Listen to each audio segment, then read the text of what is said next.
नमस्कार दोस्तों, आप सब कैसे हैं। उम्मीद होगी अच्छे ही होंगे। अ, अपने इस वीडियो में आज मैं कक्षा 9th के काव्य खंड से एक बहुत ही महत्वपूर्ण पाठ है कबीर दास जी, उसके बारे में आज हम थोड़ा विचार विमर्श करेंगे। तो इसमें कबीरदास जी की साखियाँ और शब्द हैं। उनको पढ़ाने से पहले मैं आपको कबीरदास जी के जीवन के बारे में कुछ बताना चाहूँगी कि कबीरदास जी का जन्म 1398 में काशी में हुआ और ऐसी मान्यता है कि उन्हें एक विधवा ब्राह्मणी ने जन्म दिया और लोकलाज से बचने के लिए लहर तारा नामक तालाब के किनारे रख दिया। नीरू और नीमा नामक मुस्लिम दंपति ने उनका पालन पोषण किया। वे अनपढ़ थे और रामानंद नाम के उनके गुरु थे। उन्हीं से उन्होंने निर्गुण भक्ति की दीक्षा ली। 1518 के आसपास इस महान विभूति का देहांत हो गया। कबीरदास जी की सभी रचनाएं प्रसिद्ध हैं, पर सभी रचनाएं उनकी कबीर ग्रंथावली में संकलित हैं, जिनमें बीजक, रमेनी और शबद नाम के 3 काव्य संग्रह है। सिख धर्म के गुरु ग्रंथ साहब में भी उनकी वाणी को स्थान मिला है। कबीरदास जी की अगर साहित्यिक विशेषताओं को देखा जाए तो वे मूलतः संत थे। उन्होंने निराकार ईश्वर के प्रति अपनी भक्ति प्रकट की और उनका विश्वास था कि सच्चे प्रेम और ज्ञान से ही ईश्वर मिल सकते हैं। कबीर की भाषा में सभी भाषाओं के शब्द थे, इसीलिए उनकी भाषा को सब पंचमेल खिचड़ी भी कहते हैं। हजारी प्रसाद द्विवेदी तो उनको वाणी का डिक्टेटर भी कहते थे, जबकि प्रेमचंद जी शुक्ल ने उनकी भाषा को सदोकुड़ी भाषा कहा है। कबीर की भाषा कैसी भी अनगढ़ क्यों न हो, पर वह हृदय के भाव का प्रकट करने में पूरी तरह समर्थ है। वे जबरदस्त व्यंग्य लेखक थे। अब कबीरदास जी की साहित्यिक परिचयों के बाद हम कबीरदास जी की साखियों की तरफ आपका ध्यान आकर्षित करना चाहूँगी कि कबीरदास जी की जो साखियाँ हैं, संक्षिप्त रूप में कहा जाए तो कबीरदास जी कहते हैं कि ईश्वर को केवल ईश्वर की भक्ति से ही पाया जा सकता है। उसके लिए किसी भी धर्म पाखंड की आवश्यकता नहीं है। कबीरदास जी कहते हैं कि प्रभु भक्त दूसरे भक्त से मिलकर आनंदित हो जाते हैं और ऐसे संयोग से सब कुछ आनंदमय और पवित्र हो जाता है। इसमें कबीरदास जी की जो पहली साखी है वो है, मान सुवर जल हंसा केली कराही, मुफ्ता फल मुक्ता चुगे, अब उड़ी अनंत न जाही। मान सरोवर यानी हिमालय पर स्थित एक पवित्र सरोवर अर्थात पवित्र मन। सुभर यानी अच्छी तरह भरा हुआ, और हंसा यानी साधक, मुफ्ता फल यानी मोती, और अंत यानी अन्यत्र। इसमें कबीरदास जी कह रहे हैं कि मानसरोवर के तालाब में हंस क्रीड़ा कर रहे हैं और वे मुक्त भाव से सरोवर में मोती चुग रहे हैं। उन्हें जल में क्रीड़ा करना इतना अच्छा लग रहा है कि वे यहाँ से उड़कर कहीं जाना ही नहीं चाहते। इसका आशय यह हुआ कि प्रभु भक्त भक्ति में लीन होकर परम आनंद में लीन हैं और वे उस भक्ति का आनंद ले रहे हैं और इस प्रभु की भक्ति को छोड़कर वे कहीं भी जाना नहीं चाहते। दूसरी जो साखी है कि प्रेमी ढूंढत मैं फिरो, मिले न कोई, प्रेमी को प्रेमी मिले सब विसमृत होई। प्रेमी ढूंढत मैं मिरो। इसमें कबीरदास जी कहते हैं कि मैं किसी सच्चे प्रभु प्रेमी को खोजने निकला, प्रेमी मिले न कोई, परंतु बहुत प्रयत्न करने पर भी वह मुझे न मिल सका। प्रेमी को प्रेमी मिले सब विसमृत होई, अर्थात जब मुझे सच्चा प्रेमी मिला तो मेरे सब पाप पुण्य में बदल गए, वासनाएं नष्ट हो गई, दुर्भावनाएं समाप्त हो गई और मन में पवित्रता रूपी अमृत का संचार हो गया। अर्थात कि जब किसी भक्त को दूसरा भक्त मिलता है तो उस भक्त को आनंद की प्राप्ति होती है। तीसरी साखी देखिए। हस्ती छड़े ज्ञान को सहज दुलीजा डारी। हस्ती छड़े ज्ञान को, इसमें कबीरदास जी साधकों से कहते हैं कि तुम ज्ञान रूपी हाथी पर सहज समाधि रूपी आसन में बिछाकर निश्चिंता से चलते रहो। स्वान रूप संसार है कि ये जो संसार है ये किसके समान है? कुत्ते के समान है। भूखन दे जख मारी, जो हाथी को चलते देखकर व्यर्थ ही भोगता रहता है, इससे तुम्हारा कुछ बिगड़ने वाला नहीं है। अर्थात प्रभु साधक को दुनिया की निंदा की परवाह किए बिना साधना पथ पर बढ़ते जाना चाहिए। ठीक है बच्चों, आगे हम देखते हैं। अगली जो साखी है इसमें कहते हैं पखा पखी। पखा पखी से मतलब है यहाँ पे पक्ष और विपक्ष। पखा पखी का मतलब है पक्ष और विपक्ष। ये आपके तद्भव शब्द है जिनको तत्समय बनाया जा रहा है। पखा पखी के कारण, कि पक्ष विपक्ष के कारण, कि सारा संसार आज पखा पखी के कारण सब जग रहा बुलान। अर्थात कबीरदास जी कहते हैं कि इस पक्ष विपक्ष के कारण सारा संसार एक दूसरे से उलझा हुआ है। सारा संसार इस पक्ष विपक्ष के चक्कर में पड़ गया है और लोग इस तर्क वितर्क के चक्कर में ईश्वर को भूल गए हैं। निरपक्ष होए, निरपक्ष का मतलब है निष्पक्ष। ये जो निरपक्ष है ये इसका हो गया आपका, ये तो इसका हो गया निष्पक्ष, है ना, निष्पक्ष। कि निष्पक्ष, कबीरदास जी कहते हैं कि जो इंसान निष्पक्ष होकर प्रभु का भजन करता है वही सच्चा संत कहलाता है। ठीक है, अगले साखी पर चलते हैं कि हिंदू मुआ राम कही, मुसलमान खुदाई। कबीरदास जी कहते हैं कि हिंदू जन राम का नाम ले लेकर मर गए और मुसलमान खुदा कहते कहते मर गए, पर दोनों ईश्वर को न पा सके। और कहे कबीर सो जीवता दुहू, जो दुहू के निकट ना जाई।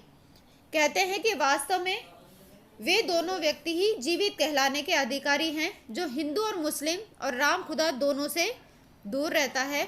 आशय है कि भगवान राम और खुदा दोनों से अलग है और मानवता हिंदू और मुसलमान के भेदों से ऊपर है। अगली साखी पर चलते हैं कि काबा फिरी काशी भया, रामय भया रहीम। कबीर जी कहते हैं कि जब मैं हिंदू मुसलमानों के भेदभाव से ऊपर उठकर निष्पक्ष हो गया था तो मेरे लिए मुसलमानों का पवित्र तीर्थ काबा काशी के समान पवित्र हो गया और राम का नाम रहीम के समान पवित्र हो गया। अर्थात मैं निष्पक्ष होकर एक दूसरे, दोनों धर्मों को एक दूसरे में देखने लगा, दोनों की बुराइयां हटाकर दोनों की मैंने अच्छाइयां ग्रहण की।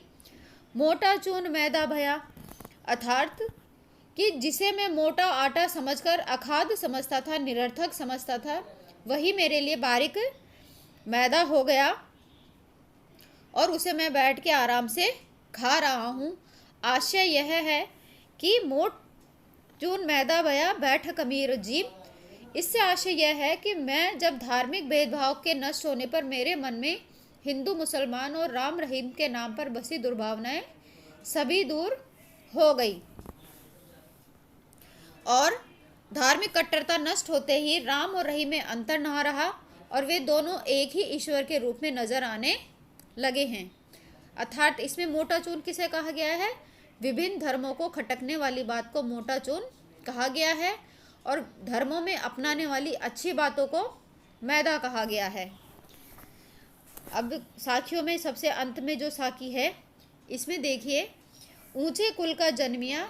कबीरदास जी कहते हैं कि यदि कोई मनुष्य ऊंचे कुल में जन्म लेता है, जे करनी ऊंची न हुई, अगर उसके कर्म ऊंचे नहीं है तो इससे कोई लाभ नहीं है, क्योंकि सुबरन कलश सुरा भरा, कि अगर सोने का घड़ा अगर शराब से भी भरा हो तो साधु निंदा सोए, तो भी साधु लोग ऐसे पात्र की निंदा ही करेंगे। क्यों? क्योंकि मनुष्य कर्म से महान बनता है, जन्म से नहीं। ठीक है, इसके पश्चात हम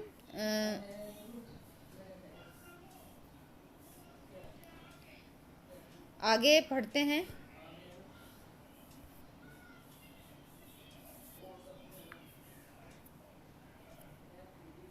शब्द पे चलते हैं हम।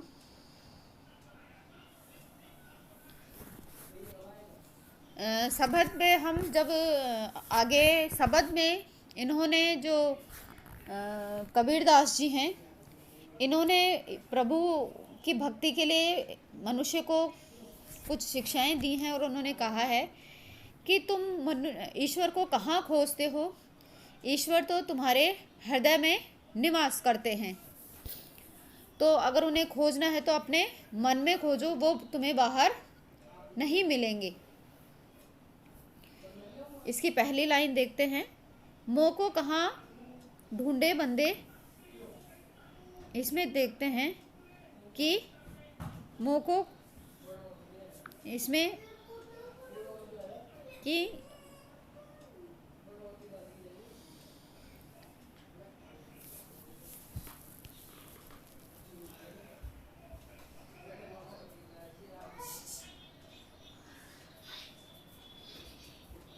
क्या हो गया?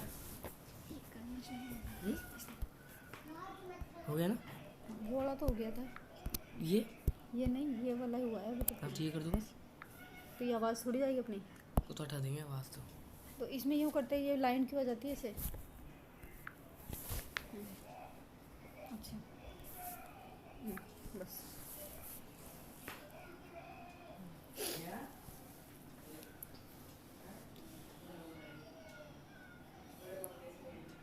इसमें पहली लाइन देखिए शब्द में, मोह को कहाँ ढूंढे बंदे, मैं तो तेरे पास में। इसमें स्वयं निराकार जो ब्रह्मा है वो मनुष्य को कहते हैं कि हे मनुष्य, तू मुझे अपने बाहर कहाँ ढूंढता भटक रहा है। मैं तो तेरे बहुत नज़दीक में हूँ।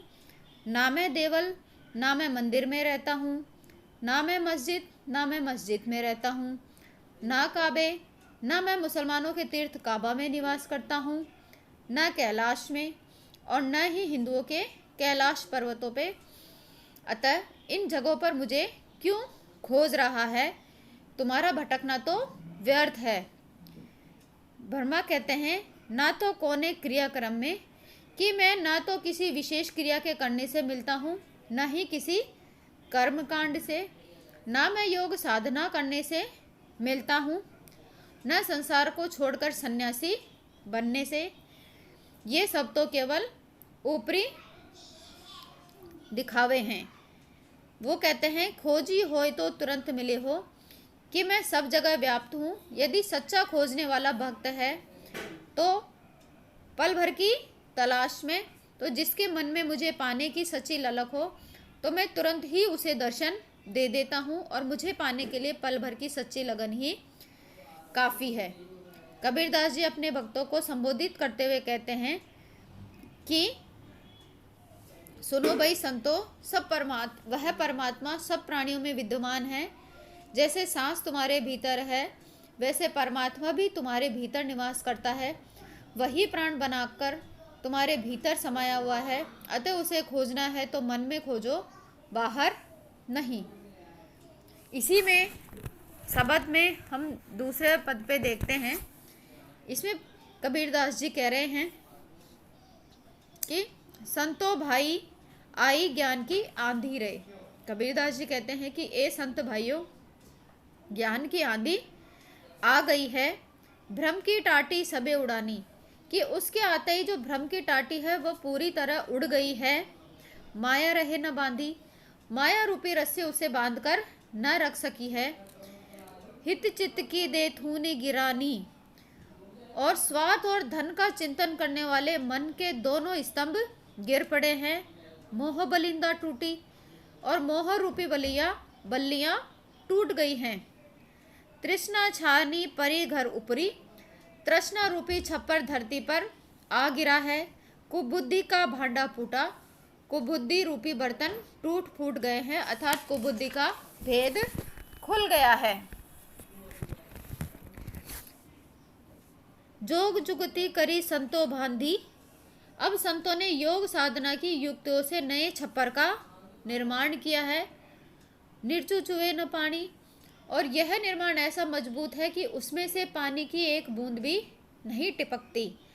कूड़ काय कपट का निक्ष्या हरि की गति जब जानी, इस प्रकार जब संतों ने हरि के रहस्य को जान लिया तो शरीर में बसा हुआ कूड़ कपट पूरी तरह से निकलकर बाहर हो गया है। आंधी पीछे जो जल फूटा, प्रेम हरिजन भीना, इस ज्ञान की आंधी के पश्चात भक्ति रूपी जल की वर्षा हुई है, जिससे उसके प्रेम में हरि के सब भक्त भीग गए हैं। कहे कबीर भान के प्रगटे उदती भया तब खीना। कबीरदास जी कहते हैं कि इस प्रकार ज्ञान रूपी सूर्य के प्रकट होने पर जो भी अंधकार शेष था वह भी समाप्त हो गया है। ठीक है, इसी में ये आज कबीरदास जी का हो गया है साखियाँ और शब्द। इसमें कुछ अलंकारों का भी प्रयोग हुआ है। जैसे अलग अलग अलंकारों का हम देखा जाए तो जैसे एक आपका था कि इसी में जैसे आपका था कि ज्ञान रूपी हाथी, तो जैसे इसमें एक ज्ञान रूपी हाथी था, स्वान रूप संसार है, ज्ञान रूपी हाथी है, सहज साधना, सहज साधना, सहज साधना,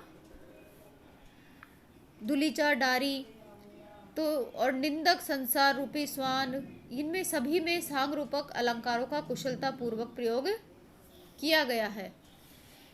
इसके अलावा जैसे हमारे इनमें से कुछ जो प्रश्न हैं जो पहले आए हैं परीक्षाओं में, उन प्रश्नों के बारे में भी मैं आपको बताऊंगी कि इन पदों में से कुछ तो पदों के बारे में उन पदों की व्याख्या पूछी गई है, कुछ इन पदों में से प्रश्न बनाए गए हैं। तो उन प्रश्नों के बारे में मैं फिर आपको अगले वीडियो में बताऊंगी। खुश रहिए, धन्यवाद।